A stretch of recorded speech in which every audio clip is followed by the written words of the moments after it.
Welcome back to my walkthrough for Final Fantasy IX, my friends. We are standing in Pinnacle Rocks. Zidane, Dagger and Vivi have just made their escape from Alexandria, and unfortunately Steiner and Freya were left behind, so they will not be joining our party right now. And we can obtain a new summon for Dagger here, but in order to do that we need to find 5 pieces of a story, combine them together and then present them to the Thunder God Ramuh, and if we organize the story in the correct order, he will become a summon and join our party. But to be fair, I think that even if you mess up the order of the story, he still becomes your summon, or you get the opportunity to try and organize the story in a different way. So either way you'll have the summon. It's not a big deal. We have to look around this area for his manifestations. The first 2 are up there, this is the 3rd one, and we have 2 more to go. As you can see, it's a very short story, so we really don't need to worry all that much. And the ending of the story, you can pick whichever version you want. You can actually see him move in certain areas, so that's how you know where you need to go. Here he is again. He always appears in the same places.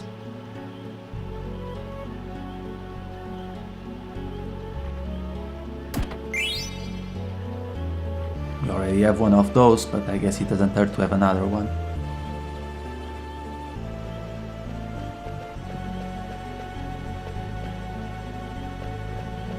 Now we need to jump down in order to get that treasure.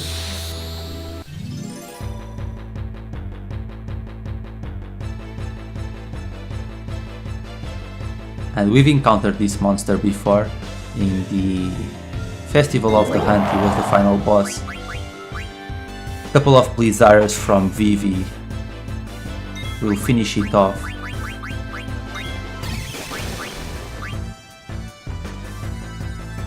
That combined with Zidane, he won't last more than a round really.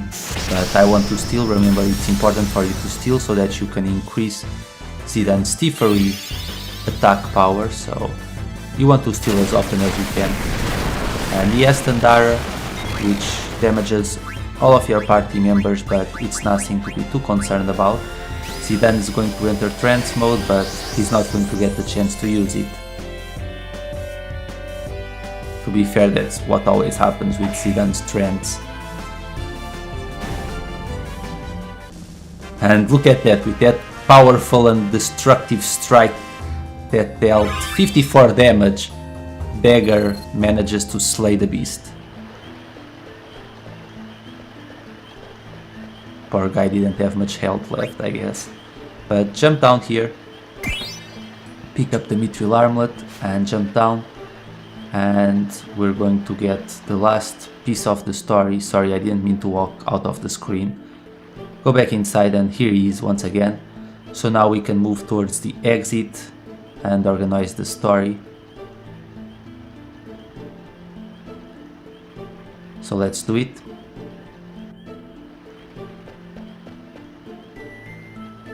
We just have to go around this area once again.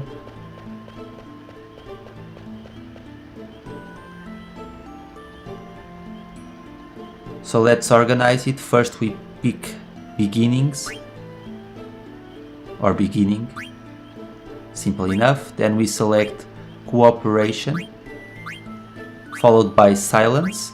And lastly, the last piece, you can either pick hero or human, it doesn't matter. Both ends work because it depends on your own perspective of the story. And congratulations, because you just got a summon and it's the first summon that you can use. I mean, technically I guess if you train Dagger to a high enough level before she loses her previous summons, I guess you could summon them. I never quite tried to do that though, to train her to a level so high up that she would be able to use her summons at the start of the game.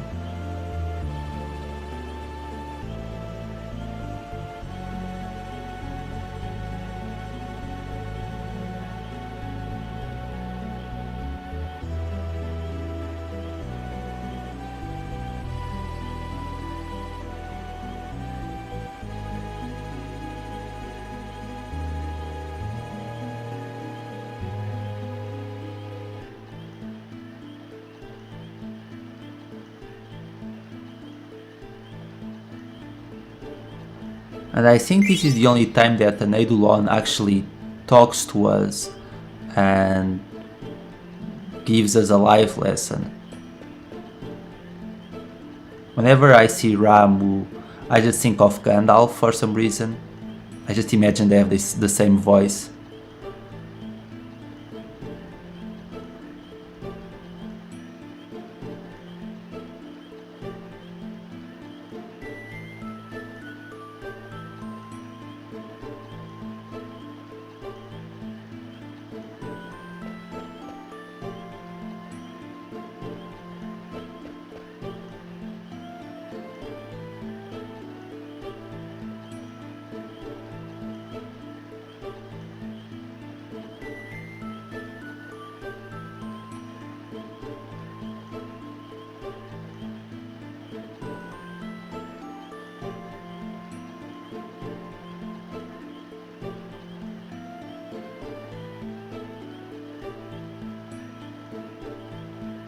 It's very interesting. Even though, do we hear from Ramuh again? I don't think he talks anymore from this point on. Nonetheless, we can leave Pinnacle Rocks at this point, but we're not going to jump off quite yet because we want to read a letter from Steelskin. So turn back around and go collect that letter. You couldn't obtain it when you first started finding the stories, but at this point you can. So make sure you do this before you jump down.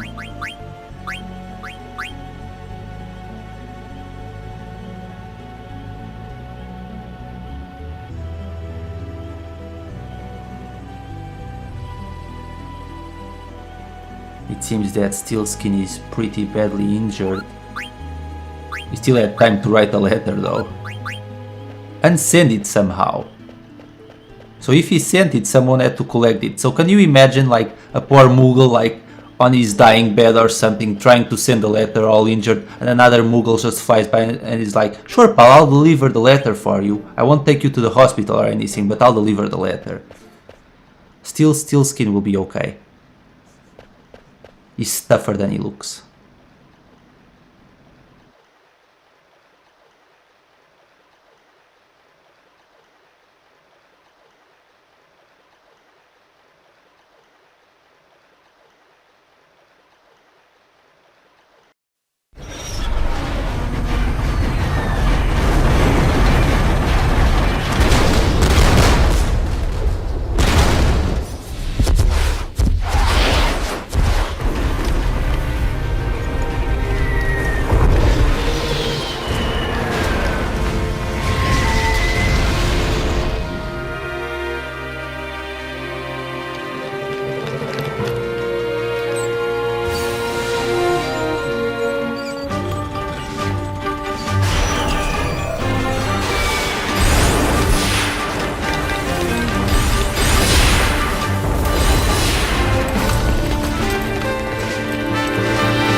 As if we needed another reason to hate the Queen and Alexandria, really. I mean, this is just too much.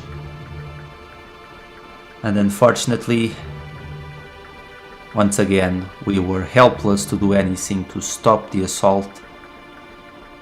But at least, unlike Clara, Lindblum wasn't absolutely destroyed, even though we won't be able to visit the industrial district anymore because that was completely obliterated, which means that that restaurant that Zidane used to go to, I'm guessing everyone there is dead.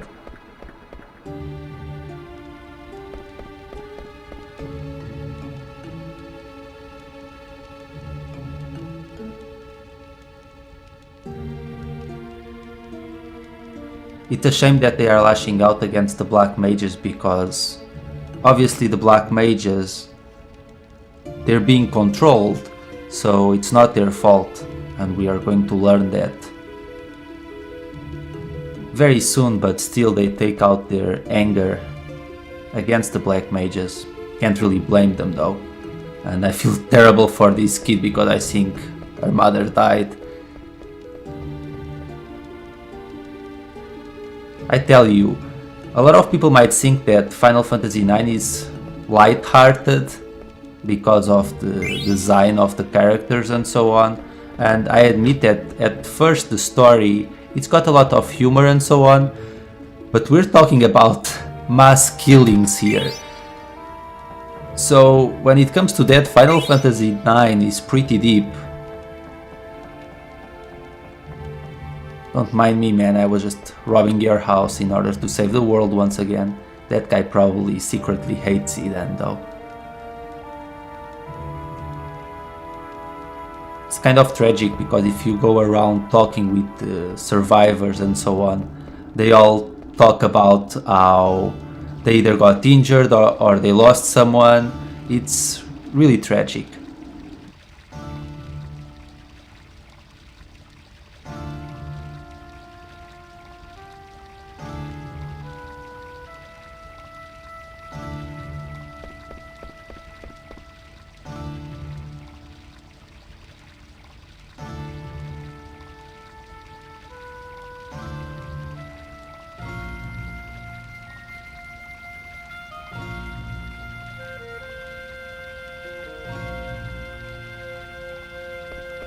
So we're going to visit the regent, even though I'm sure his spirits are crushed. I think as far as he's concerned, he underestimated Alexandria.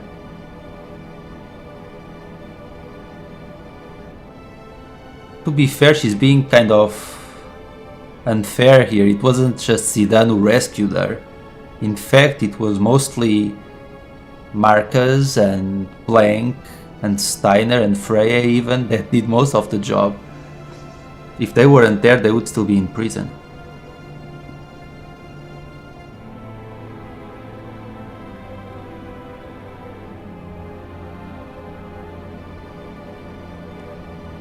Well, apparently you weren't paying a lot of attention lately. Right, that's what I figured you would say.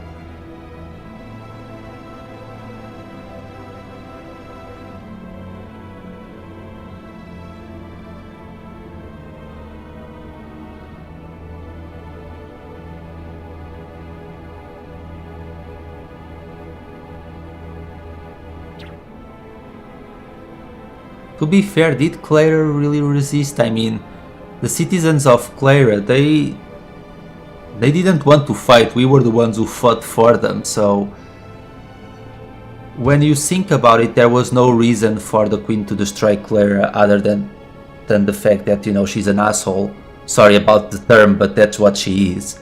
And you know, that's the only reason why she destroyed Clara, to demonstrate the power of the Eidolons, because otherwise why would she do it? I mean, the citizens, they weren't going to fight back.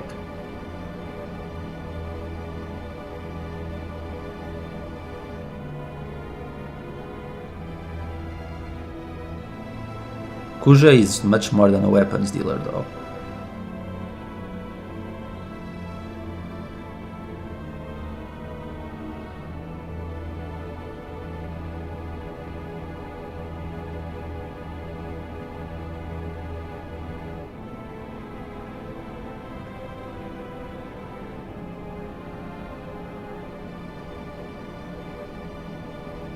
Doesn't necessarily suggest that, but that's our next destination anyway.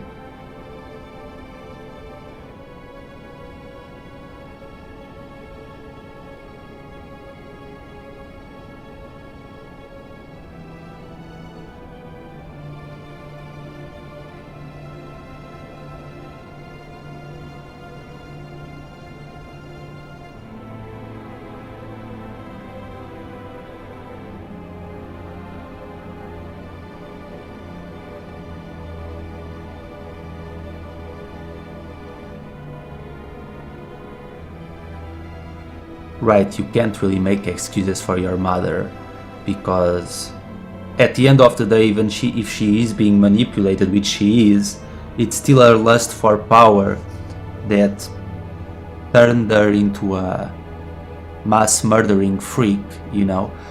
So, as far as I'm concerned, everyone that took a part in the destruction of Clara, Burmecia, and now Lindblum should be held accountable. So that means Kuja, the Queen, General Beatrix, all the soldiers, you know, they could think of their own accord and they should be held accountable, in my opinion. The only ones that really didn't have a say in the matter were the Black Mages, because they were literally mind controlled to do what they did.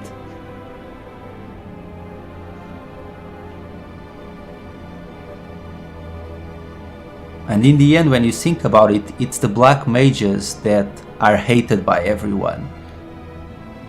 Later on in the game, you don't see people complaining about the Alexandrian soldiers or General Beatrix or the Queen even. They complain about the Black Mages, that's who they fear.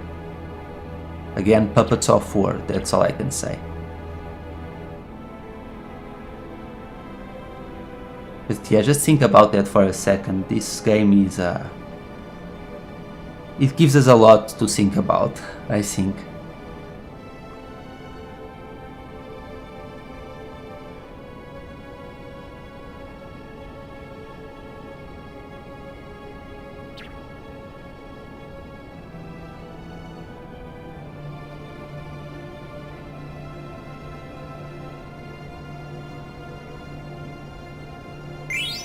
Well, you're being a little sheep, aren't you, Regent? I mean, you're a king. I know that your kingdom was just destroyed, but something tells me you have a little bit more pocket money than that.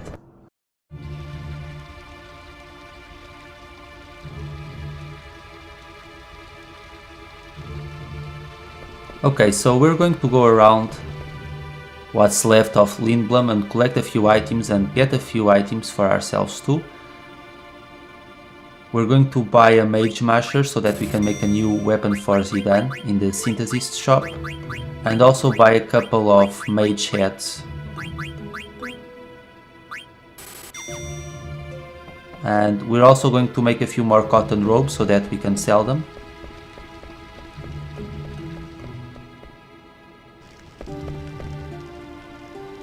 Honestly, when I first used this method, I should have bought 99 stippled heads at that point, so I could have made some more.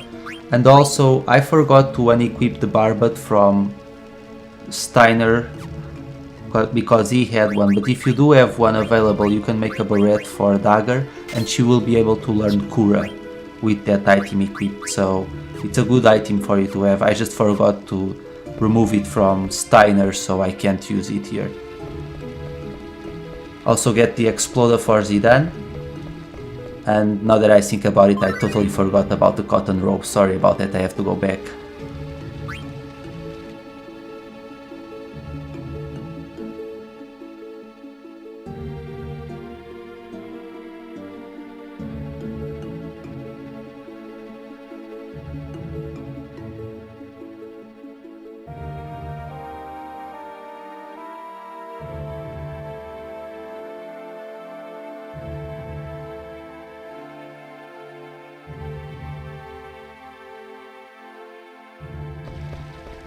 So before we move on ahead, I'm just going to make the cotton robes and sell them.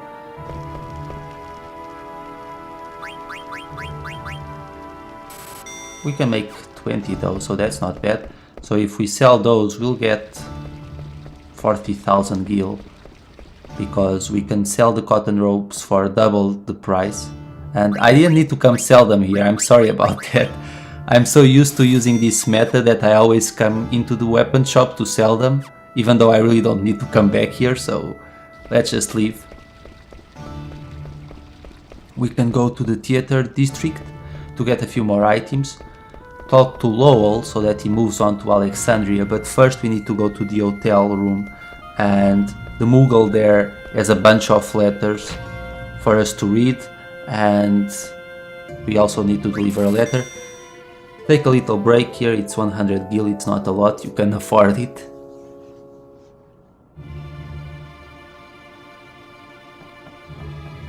And let's talk to the Mughal. We have a letter for him.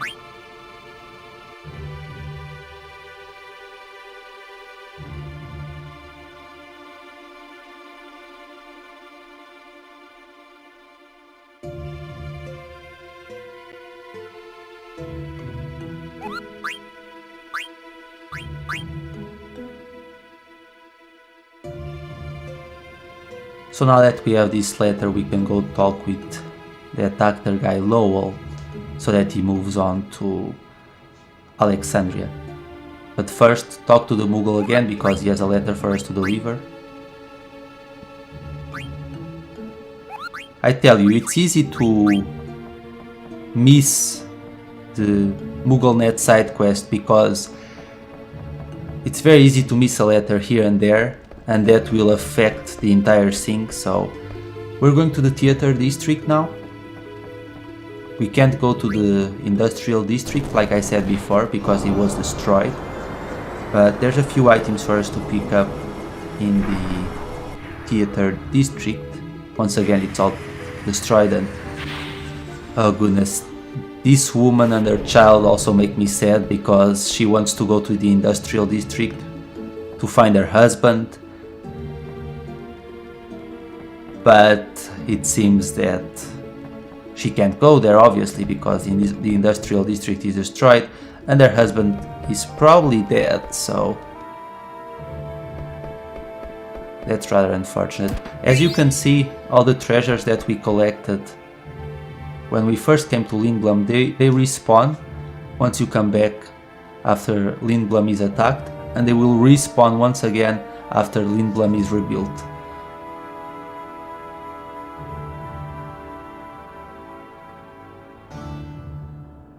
If you say so.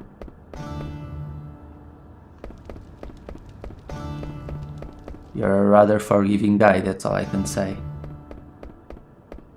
Let's talk with him.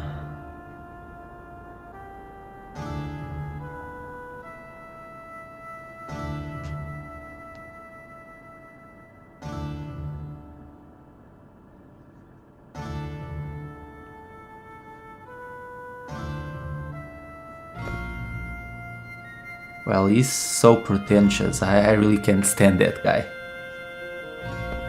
But let's head inside. Don't worry kids, Uncle Zidane is just here to steal your house and rob you of your possessions. No, I'm kidding. We're actually going to talk with them just to make sure they're alright. But we are still going to take the money. I mean, after all, Zidane is part of Tantalus, so it's okay for him to take some money. You actually don't need to worry kids, Uncle Baku is on his way soon. Well, he'll be here sooner or later.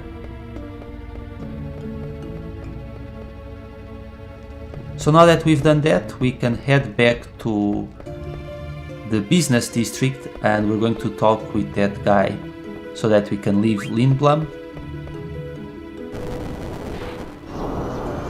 And we're going to leave this continent.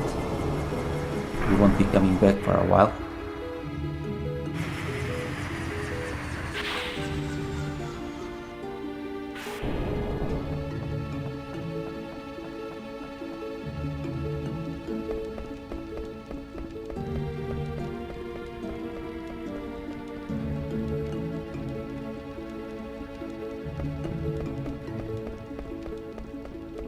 You enjoy your victory while you can.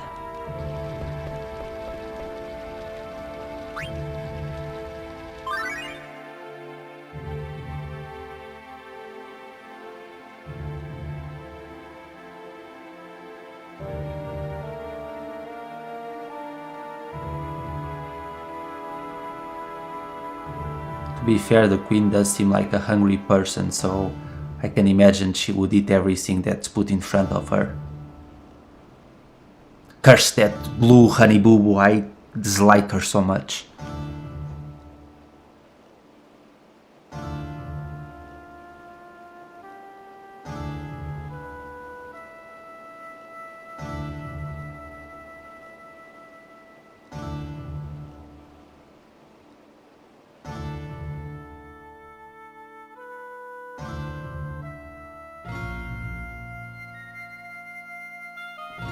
I still can't get over the fact that the Alexandrian soldiers, they're all female and half of them seem to have no pants on.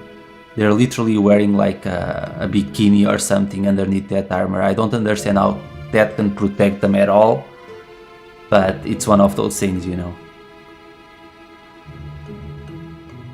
It doesn't make sense. Still, that's our cue, we can make our way to the outside.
So it's decided we're going to the outer continent.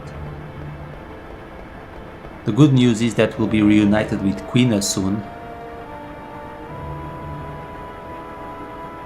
So that's nice.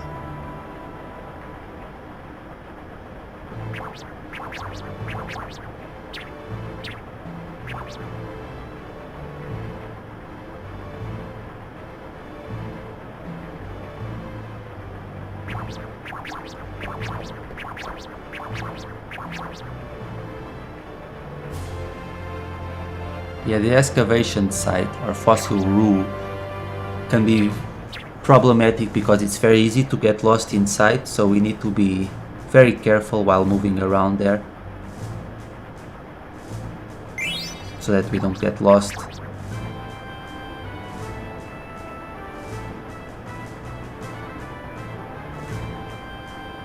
She can protect herself. I mean, she has a summon now, and as far as I'm concerned, it seems that all the summons in this game are city busters, so I would say that she's going to be just fine.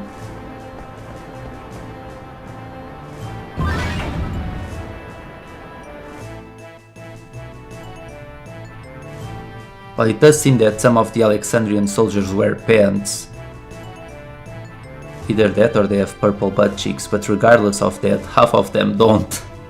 Maybe you only get pants once you get upgraded to an officer position. If you're just a lowly soldier, then you don't have the right to wear pants. I don't know.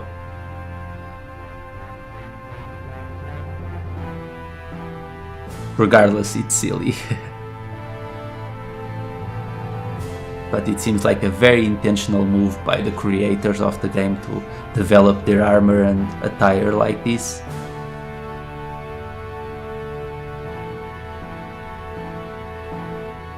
And I feel that after Final Fantasy IX, it only keeps getting worse with the attire that they come up for female characters. Because at least for the main characters, it's not too bad. But in the future games, it keeps getting worse. Anyway, enough about that. We're going to deliver a letter here.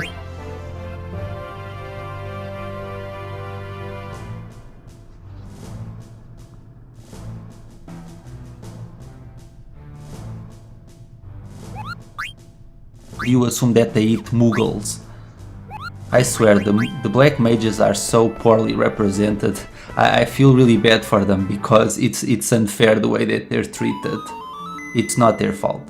But that's going to be it for this segment, my friends. In the next segment we are going to leave the Mist continent and we're going to head to the Outer continent. As always, thank you so much for watching. I hope you found this segment useful and I'll see you all later for the next part. Take care.